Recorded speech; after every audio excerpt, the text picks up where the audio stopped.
about the actual creation process. This is what everybody always likes. Hey, yay, we're going to talk about making slides.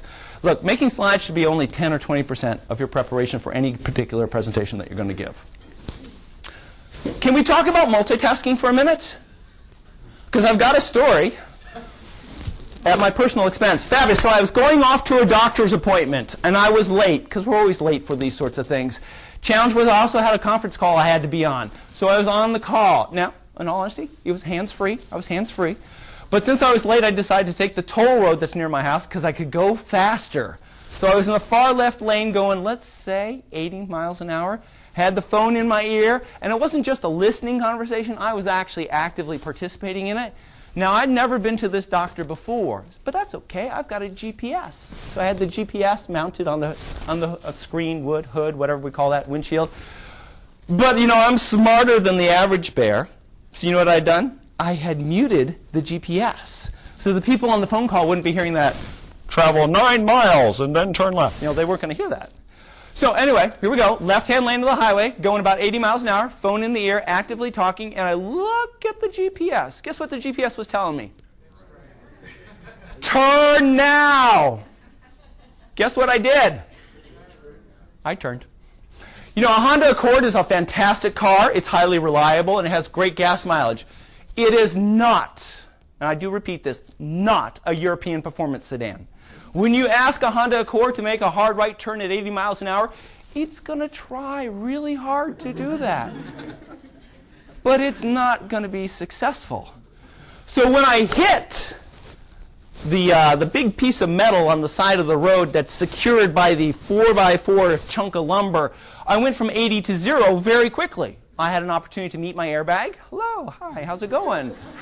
Got out of the car uninjured. Apparently somebody used up all his luck that day.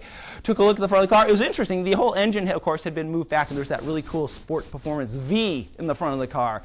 And I'm thinking to myself, well, I guess I could get that repaired, until the officer showed up and went, that's totaled.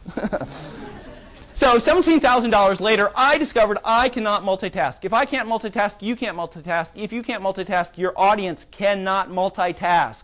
That means if you slap up a slide that has text and images and all sorts of complicated stuff on it, guess what they have to do? They have to make a decision about where their attention's going to go.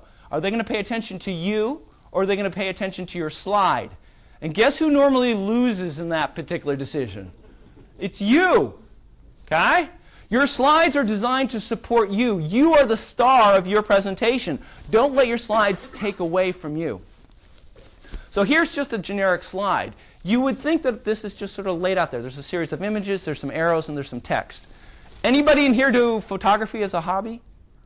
Camera photos? None? Man, Kodak would be dying at this point in time. If you were a photographer person, you would know about something called the rule of thirds. The rule of thirds says, listen, anytime you have an image, you can actually divide it up into 9 separate regions just by 2 lines going horizontal and 2 lines going vertical. When you do that, the very special point is where those lines come together, because the human eye is naturally attracted to those spots. You can see on this slide, the images were laid in specifically and centered about where those points are, because that's where your audience's attention is going to be drawn to.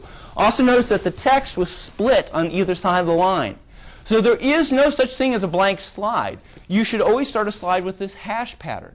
So as you start to lay your material in, you make it work with that particular hash pattern.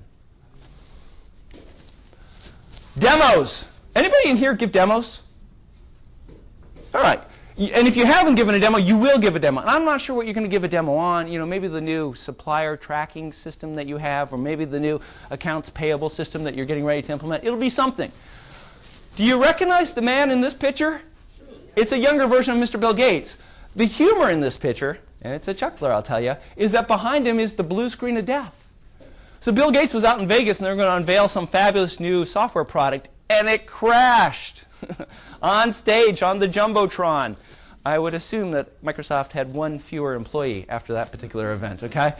Demos scare the heck out of me. So much can go wrong with them that it's a little nervous, but they're very powerful. You can really communicate a powerful message to the people you're talking to. So just take it easy.